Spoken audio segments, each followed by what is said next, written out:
Hello students. So in this video we are going to study nutrition in human beings.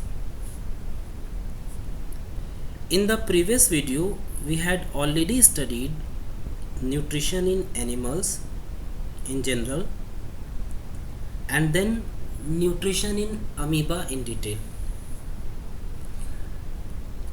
Now we already know that human beings, like any other animal, they exhibit holozoic mode of nutrition,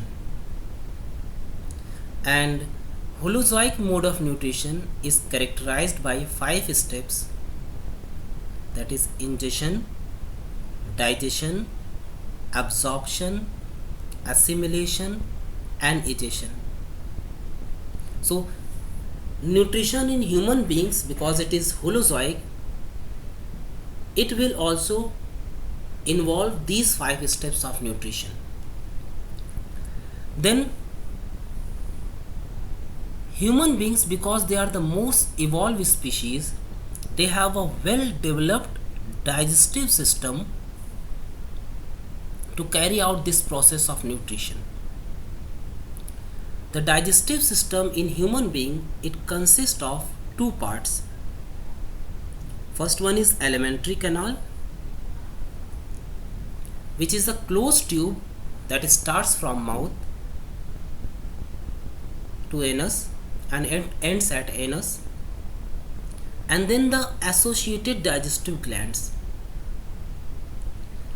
The associated digestive glands, they help in the process of digestion by releasing their secretion into alimentary canal. Let us have a look at the diagram for a better understanding. Now what you see on the screen is a diagram of human digestive system.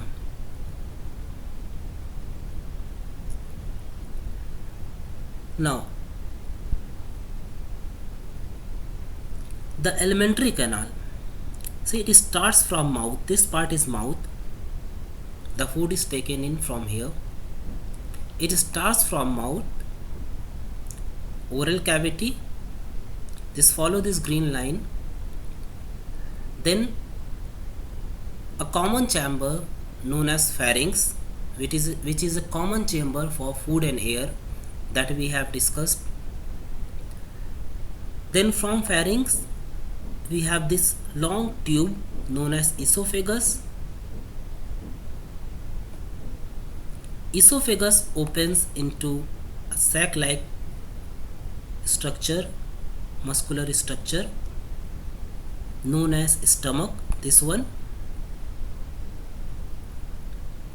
is stomach,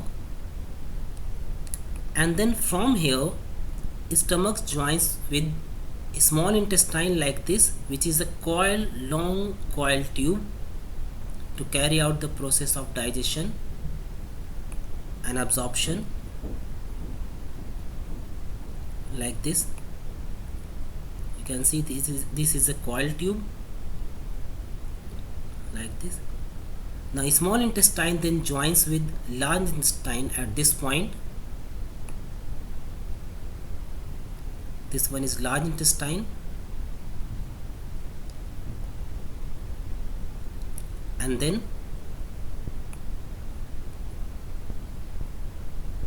finally the undigested food goes out of the body through this opening known as anus. So what I mean to tell here is that alimentary canal is a closed tube starting from mouth to anus. You must have seen it is a closed tube consisting of various parts, where different aspects of nutrition are taken care of. Food is chewed, food is digested, food is absorbed, all this. So this closed tube is alimentary canal.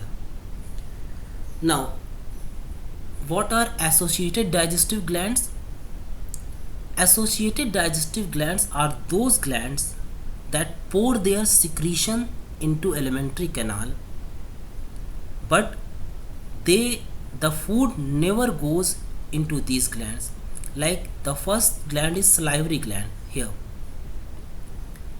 the secretion of salivary gland, that is saliva, is poured into the oral cavity like this, which helps in the process of digestion. So salivary gland is a associated digestive gland. Similarly, this one, see, liver,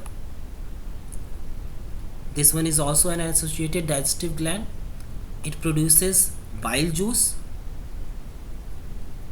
which is then released into small intestine like this. So liver is an associated digestive gland. Similarly, we have got pancreas. This one, pancreas, it pours its secretion, pancreatic juice, again into small intestine like this.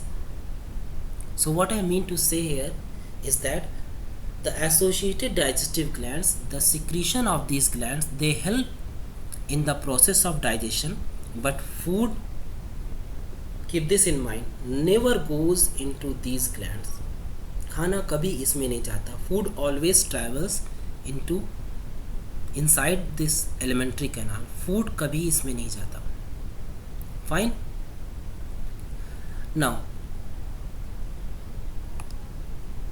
here I would like to tell you one more thing.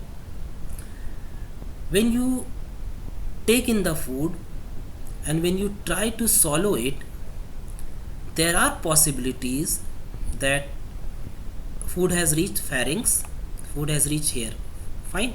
This is the common chamber for food and air. Now when you try to swallow food, there are possibilities that food might go into this one also, in this windpipe.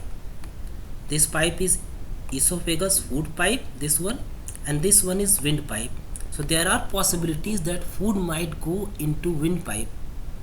So there must be some mechanism to prevent entry of food into windpipe. So what is that mechanism? Actually, at the opening of this windpipe, this is the opening of windpipe, this one, here we have got a flap of cartilage, एक ढक्कन जैसा एक structure होता है like this.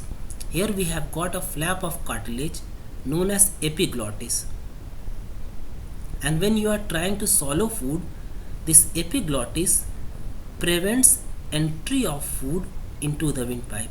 Imagine you are swallowing food, food is trying to go here, but this flap of cartilage, this epiglottis, closes this windpipe opening, thereby preventing the entry of food into windpipe. So food is left with one passage only, that is esophagus. So food goes like this. So often this question is asked, how entry of food into windpipe is prevented? Yeah, what is the function of epiglottis? Yeah, what do you mean by epiglottis? So the simple answer is there. Epiglottis is a flap of cartilage present at the opening of windpipe that prevents entry of food into windpipe. Hope this much is clear to you. Now coming to the next part, the steps involved. We are going to study nutrition in human beings under various steps. The first step is ingestion. You all know digestion, absorption, assimilation and egestion. So let us begin with the first step. First step is ingestion. Ingestion is simply a process of taking in food into the mouth cavity. Simple concept. The taking in of food into the mouth cavity is known as ingestion. Now what happens after food is ingested? You can see on the screen the teeth in the mouth cavity. It helps in chewing of the food, it helps in grinding of the food. Food is chewed properly, food is grinded properly. Then the tongue in the mouth cavity, it helps in tasting of food, it helps in rolling of food. Then in the mouth cavity, saliva comes from salivary glands